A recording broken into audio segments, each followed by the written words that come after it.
Hello, and thank you for joining us today. My name is Nathan Rolfe. I'm the president of the Association of U.S. Cyber Forces and your host for this segment.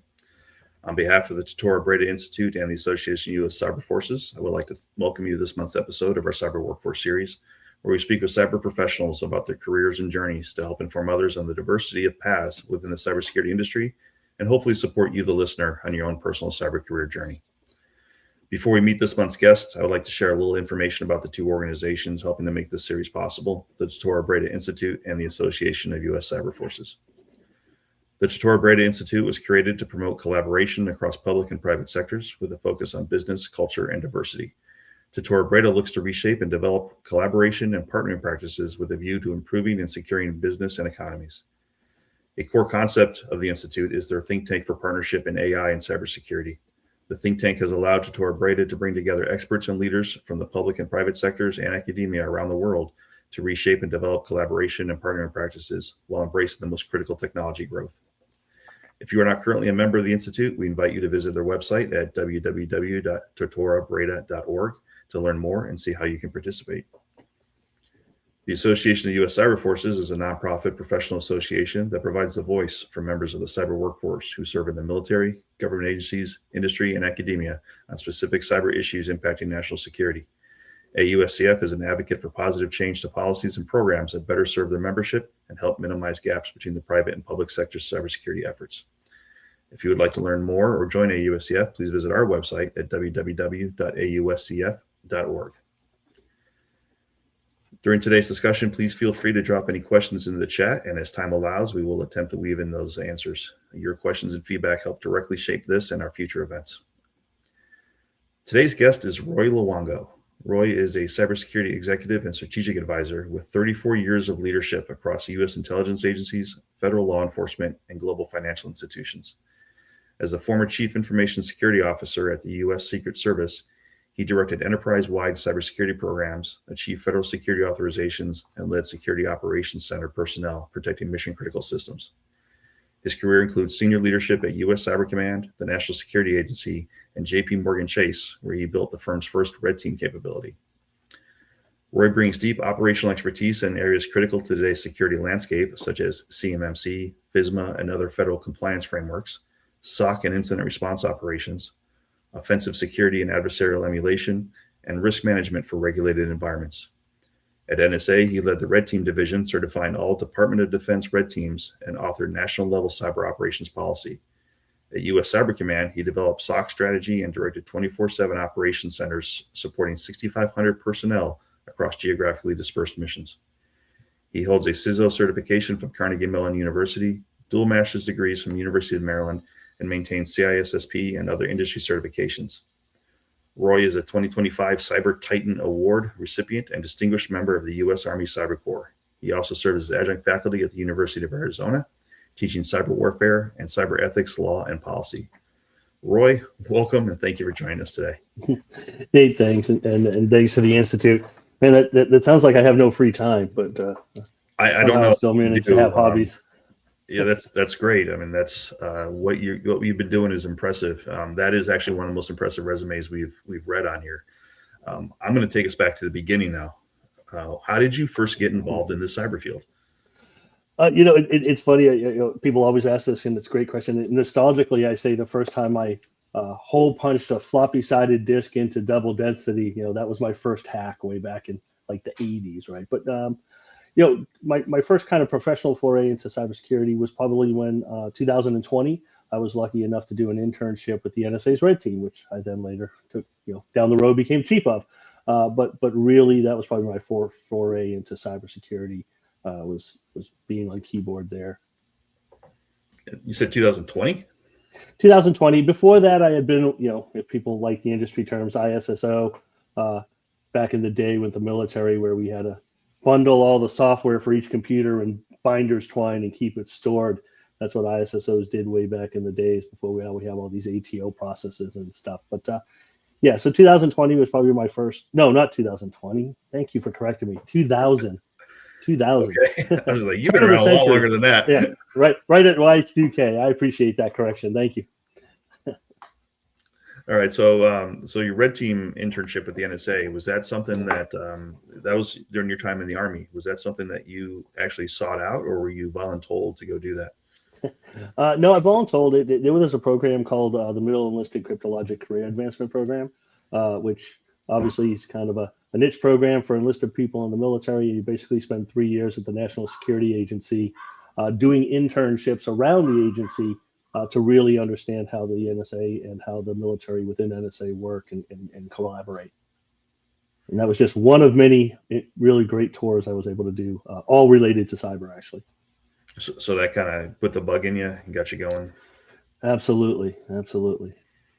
All right. As I was going through your bio, I noticed, we talked about your dual master's degrees. It was kind of some time after you've established yourself in the field, going back to your red team internship, before you really locked down some of those degrees. Did you pursue those in response to specific job requirements? Or were you just going after your own personal pursuits, or was it just a natural evolution of where you were going? So it was pretty much a natural evolution. The reason they were probably longer in my career was while we're in the military. It wasn't there wasn't as many online or after hours or asynchronous academic programs back then. So it took a long time to just get through I tell people I was on the 17-year bachelor program because my military timeline didn't account for that.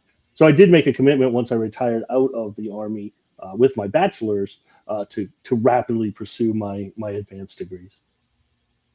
Okay, good deal. Um, you've been in a unique role where you've been highly technical with hands-on keyboard, as we talked about with Red Team and across different mission sets. But you've also been a highly successful leader in a wide variety of agencies at more of that C level. Um, how did one prepare you for the other? Obviously, the Red Team preparing you for that leadership role, and honestly, what drove you to make that shift into the leadership realm? Yeah. It's one of those awesome questions that I think not everyone can potentially experience. There's ways to do it, but the military really prepares you for this. I tell people all the time, in the military, it doesn't matter if two privates are digging a ditch. Someone's in charge of digging the ditch. So you kind of grow up learning to lead in the military as long as you have that mindset. So you start with 2 people and 4 people and 8 people, and then you get 30 people, and and it keeps growing until eventually you kind of understand how to lead people. Now there is some growth in there, especially when you transition from the military. And I had some learning curves. Leaving the military and taking on a leadership role in the civilian organization had some eye openers, and understanding how civilians, they aren't soldiers. They kind of have a little more rights and a little bit. You have to show a little more empathy and compassion in how you deal with those. Not that we shouldn't do that for our soldiers, but it's a different mindset. Um, and it just became something I really enjoyed doing. Staying as a technologist, but running technical teams is something I really, really enjoy doing that, and being able to do that translation between whether it's mission correlation or whether it's business appetite or business objectives, doing that translation between tech and those business rules and what resonates with stakeholders is something I really, really enjoy. Do you miss the hands-on keyboard? Every day, every day. I say every day, but it is part of the growth.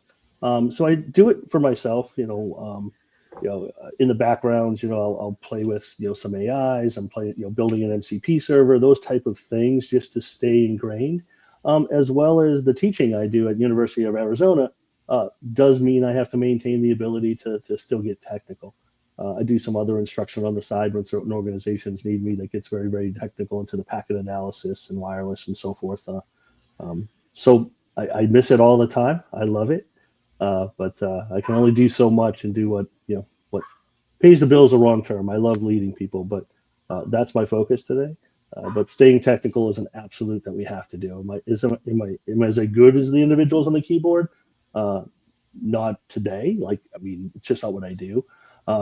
So could I be as good? I'll say yeah, but my focus is different. But long answer to that short question is I do miss it. And every now and then when I go to some type of technical training for myself or others, when I come back, I can be in a grumpy mood because I'm not on keyboard hacking a box or 2. Fair enough. Hopefully you get your fix by going to, Right. Go do DEF CON or something just to scratch the itch. So you talked about your military and how it kind of prepared you to move into a leadership role, but because of your roles in the military, you were that technical hands-on.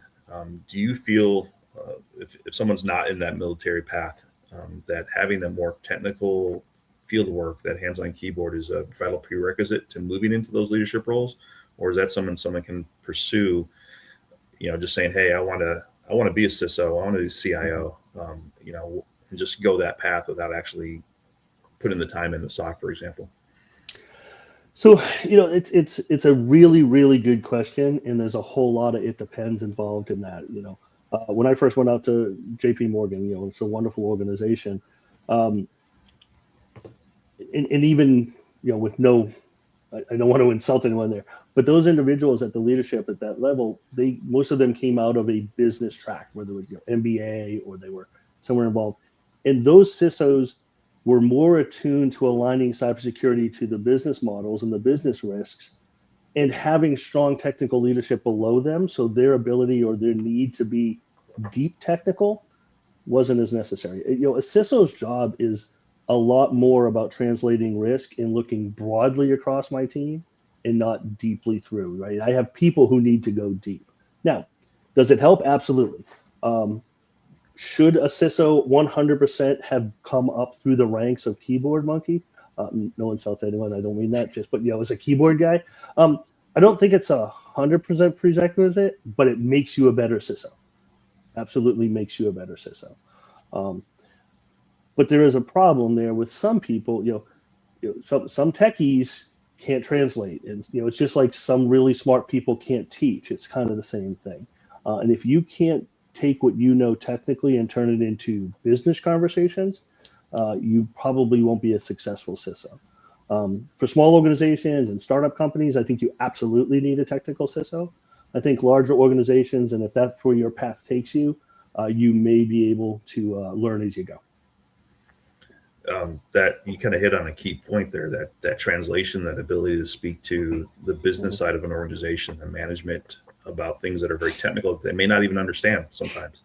Right. How did you go about getting yourself skilled up in that? I mean, you mentioned a learning curve coming out of the military and dealing with civilians. Was that part of that uphill battle that you started with? Yeah, and there's an interesting leadership trait that goes along with military, but it translates over. Is I, as a leader, I have mission I have to do. But you'll know this, but if others want to research it, we have what we call METAL, which is like this mission essential task list. So I have to know what I need to do, but I also have a responsibility to know what the left and right and ups and downs also have to do, so I can augment their mission success. It's the same here, right? As a cybersecurity expert going into an organization, and we'll just say 99% of them aren't cybersecurity organizations. I have to speak their language so I can help them be successful in their mission.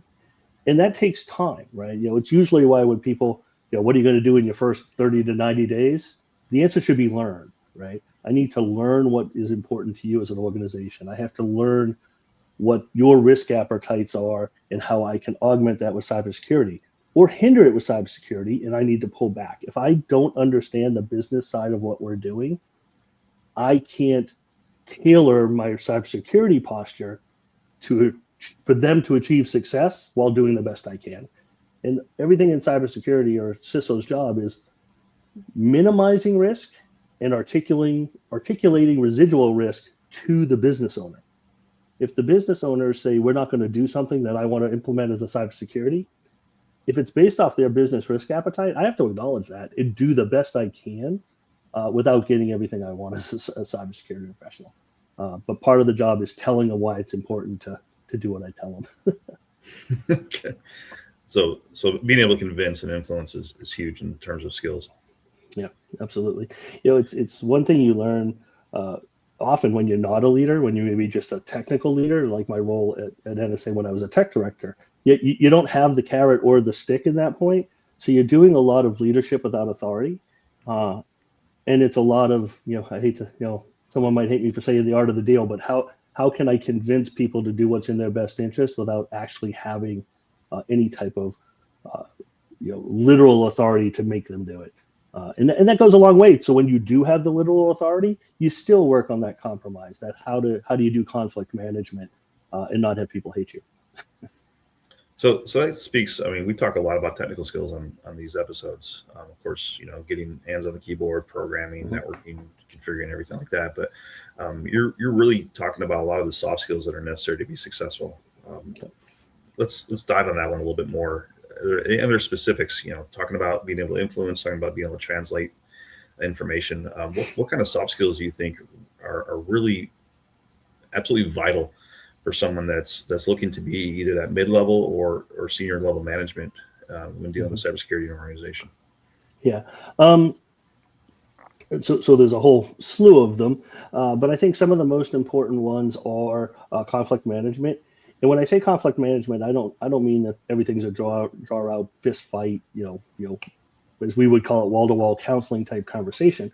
When you go through conflict management, you kind of learn to do it. There's various times, right? There's times to compromise, there's times to collaborate, there's times to hold your line, right? And understanding when I can give an inch so that next time maybe I'll get an inch, that's really important as a leader, to be able to understand why someone is maybe kicking back on a cybersecurity posture I want to implement. What's it mean to them? And okay, can I give in on this one? Can I maybe, maybe you get an extra privileged account because you kind of convinced me why you have it. That's great. But when it comes to something like, no password on something, I'm going to hold that line. I'm not going to compromise. So that's conflict management. And that can be a very hard skill to determine. Another one that I've read heavily on is communication style. NSA actually and others have it. It's called a DISC assessment, and it teaches you how you communicate, how you receive information, and how you give information.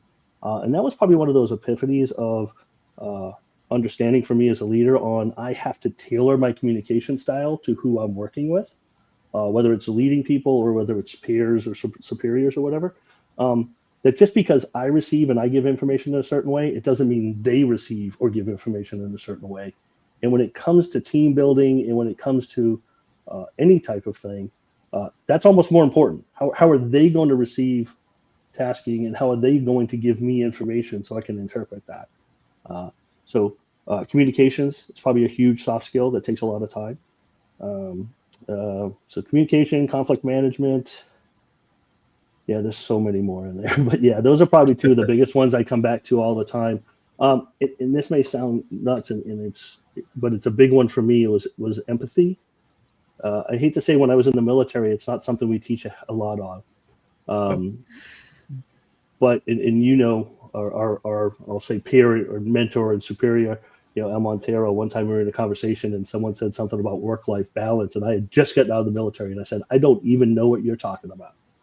And then that started me on a journey on understanding how people think. In our mindset, someone coming in my office and saying I just ruined their weekend, they don't get to see their girlfriend. Well, coming out of a 20-year military career, I'm like, oh, so sad, too bad, right?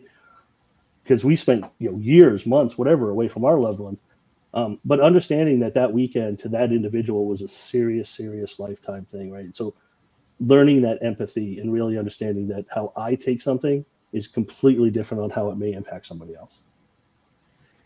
All right. So you spent a good chunk of your career in federal service, whether in uniform or working, within several different government agencies, minus a small vacation in the financial industry.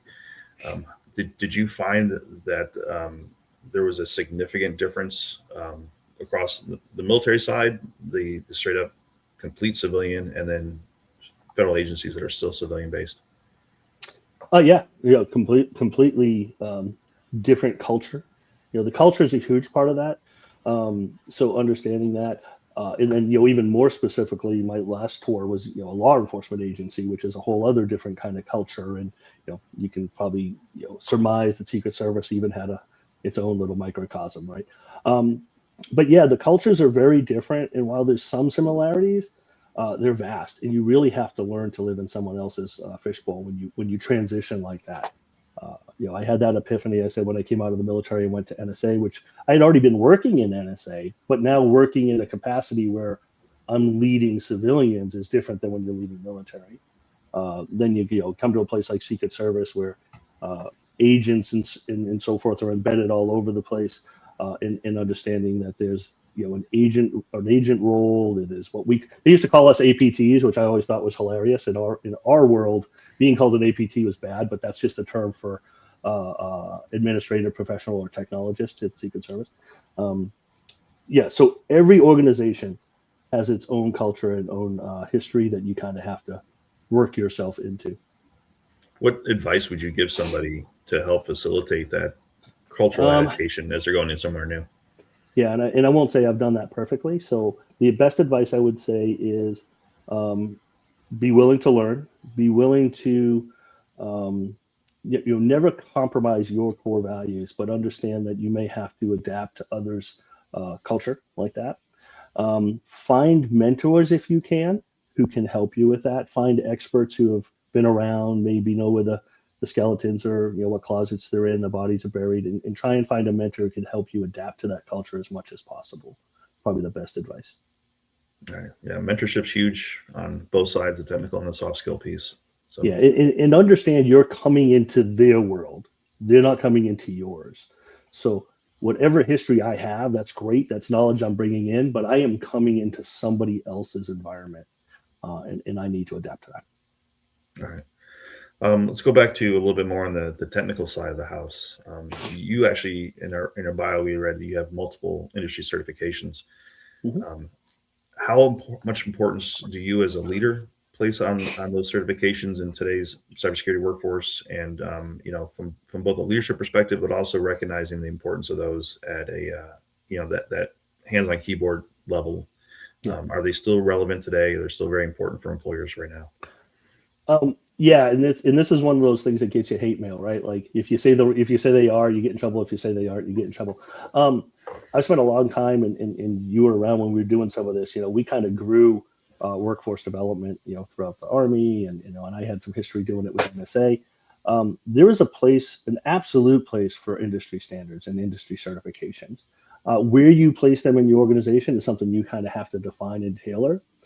But just in the context of, if I'm a small team, I need to hire in a certain level of excellence, or at least a certain level of skill, and certifications that I trust are a place to go for that, right?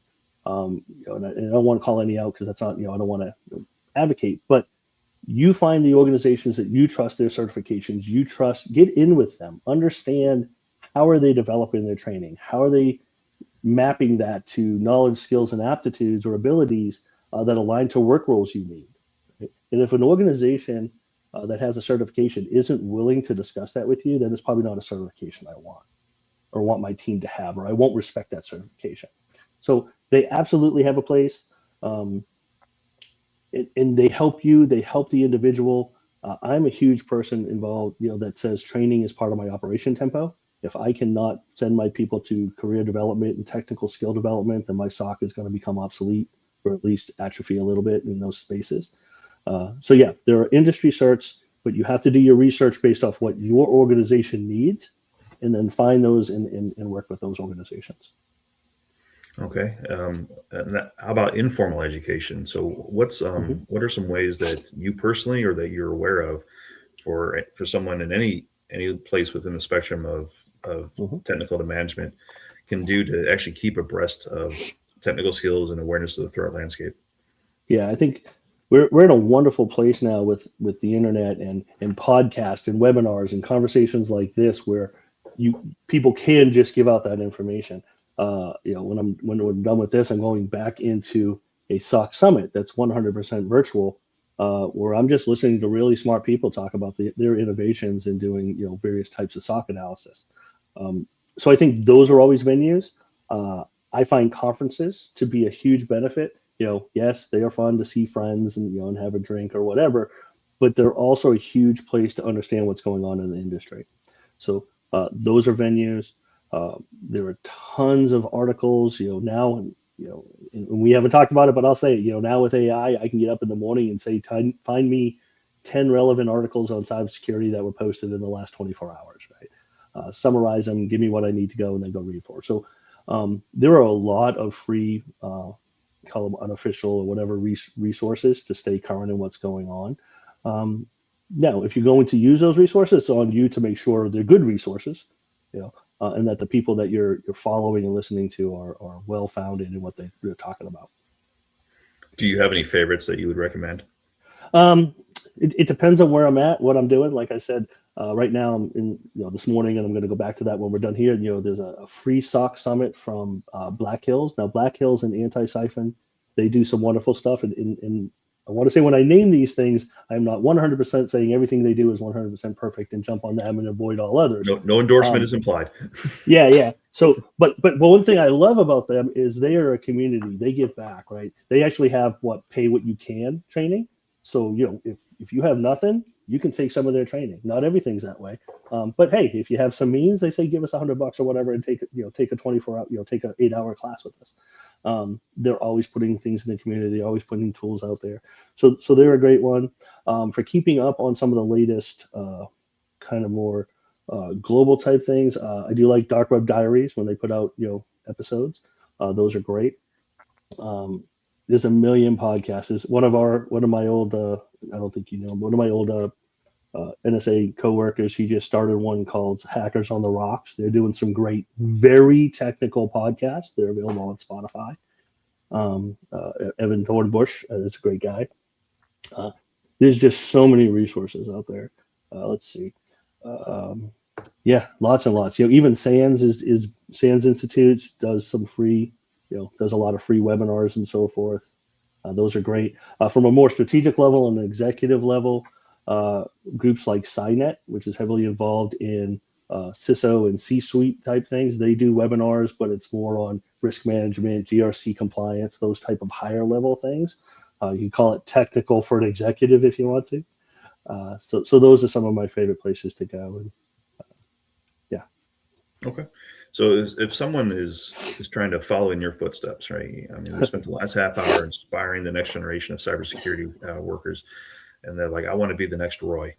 What kind of advice would you give to help them set themselves apart from their peers, whether it's specific job assignments, specific education or certification pursuits? What can they do to say, I'm up and coming? Yeah. It's funny, when I first got out of the Army and I went to NSA, and they're like, okay, now you have to mentor people to grow in NSA. And I said, well, my advice is get out and join the Army for 20 years. Like, I don't know. But over time, so and it's kind of two paths. If you want to do the technical thing, then yeah, you got to stay hands-on keyboard. You got to start small. You may have to start at the help desk. You may have to start at the, 2 a.m. to 8 p.m, or midnight to 8 a.m. SOC shift, right? There's this misconception in cybersecurity when we are that everyone's going to get out of school and they're going to get 6-figure job and life's going to be great and they're all going to be remote workers and Shangri-La, right? You got to put in your time. We put in our time in a different way than other people did, but you're going to have to put in your time. You can't just step into those senior roles. So yeah, do that. You've got to take chances. One thing I tell people all the time, I never took a job I thought I was 100% qualified for. Every job I took, I felt there was a stretch for me. Now, obviously, I brought stuff to the organization, but if I waited till I was 100% convinced I could do that job with no mistake and no error, I wouldn't have taken the opportunities I did, and I wouldn't be where I am. So never be afraid to stretch. Never be afraid to apply to a job you don't think you are 100% qualified for. Just go for it, and never stop learning. Never be afraid to stretch. Maybe one of the best pieces of advice I think we've had a guest give on here. That's just a great way to put it, and I 100% agree with you. You can't grow if you aren't challenged. Yeah, and it's not in my bio specifically, but a lot of the jobs I took, I said, hey, I don't know 100%. I'll come in as the deputy, and I will tell you, every job I did become a deputy of, I then became the primary. So, do those things. Don't be afraid to work under somebody for a while, right? You don't have to have the corner office. You don't have to have the title, right? But yeah, definitely stretch yourself. That's probably the biggest thing I tell people all the time. All right, we have one live question, and since we're almost out of time, I want to go ahead and make sure we get that answered. So beyond well-known certifications, academic degrees, professional certificates, and mentor-mentee relationships, how can we break training down into a more continuous endeavor that measures iterative improvement? All of the above mentioned is good, but we may be missing those 1 to 3 hour sprints that can really impact the skill or behavior. An example of this is the NIST 800-181 for skill-based hiring. Do you think there's a market for micro-credentialing small sprint skills-based? Micro credentialing, that is an interesting topic. I think there probably is a place for that, but I think when you start talking about micro credentialing, you're probably talking about credentials around a specific tool or maybe a suite of tools versus a skill set. Because I don't think you can train and qualify someone on a skill that rapidly. I think I could teach someone to use a tool in a SOC, or at least basic use of a tool in a SOC in that hours. And you do see that, right? You're seeing a lot of that with cloud and AI. You will see these 4-hour certifications. So I think they have a place as long as they're building on something. If someone listed 50, 3-hour certs that they did, but that certs didn't accumulate into kind of a higher level thing, I might question what was going on there. But I think it's a great point. I think it's absorbable. I mentioned earlier that training should be part of your operational tempo. If you can only absorb having someone gone for 4 hours at a time, do it. Absolutely do it. So yeah, I missed that comment there. What was it? Someone's going to mess up? Someone's going to mess up regardless, even when they think they have it all sorted out. No mistakes are on the learning curve. So going back to your stretch.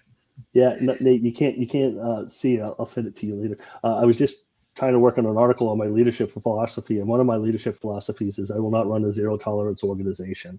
And it's exactly because of that comment. If we don't let our teams fail, our teams will not stretch, right? If me trying to do something and knowing I'm going to get smacked down if I mess up, I'm never going to try and do anything. I'm going to do what's in the box. I'm going to click all the widgets the way I'm supposed to click it, and we're never going to progress. So absolutely 100% that comment. Syray, if I say it wrong, I apologize. 100% part of my leadership philosophy. And this goes all the way back, long time, but General Powell, if you remember General Colin Powell, 4-star general, crushed us, Desert Storm hero, wonderful man. He lost his sidearm as a lieutenant. And if that happened in modern times, we would never have had a General Powell. So zero tolerance and not letting people make mistakes is a recipe for disaster. Sorry, that I saw that come across, Nate, and I had to jump on it. I'm the same way. I tell people I don't care if you make a mistake. It's when you make it twice that we start having concerns. It's got to be. Mistakes are where you learn. Yeah. So. All right, great. Roy, we have actually gone over time. This has been an amazing discussion. I want to thank you a lot for sharing your experience. I think we're putting up your LinkedIn profile on the screen right now. So if anyone wants to connect with you, they have the opportunity to reach out. You're an educator. You're a veteran, experienced leader. I think if anyone's looking for a mentor, I couldn't personally vouch for somebody more than Roy right now. So thanks. If anyone else that's listening or watching this on the recording wants to stay in touch with you, that's definitely the way to do so. Yeah, please reach out. Always willing to help. And Nate, thanks for having me. Really great to see you again, sir. Absolutely. So today's discussion is going to be posted and available on our YouTube websites. Once again, the Tortora Brayda Institute and Association of Cyber Forces are committed to reshaping and empowering a diverse collaboration and developing the cyber workforce. And the cyber workforce is the reason why we do what we do. We hope today's conversation has been beneficial and has helped our listeners on the cyber professional development path. On behalf of Tortora Brayda Institute and AUSCF, thank you. I look forward to you joining on this next cyber workforce session. And Roy, thanks again for being a part of this today. Absolutely. Enjoyed it.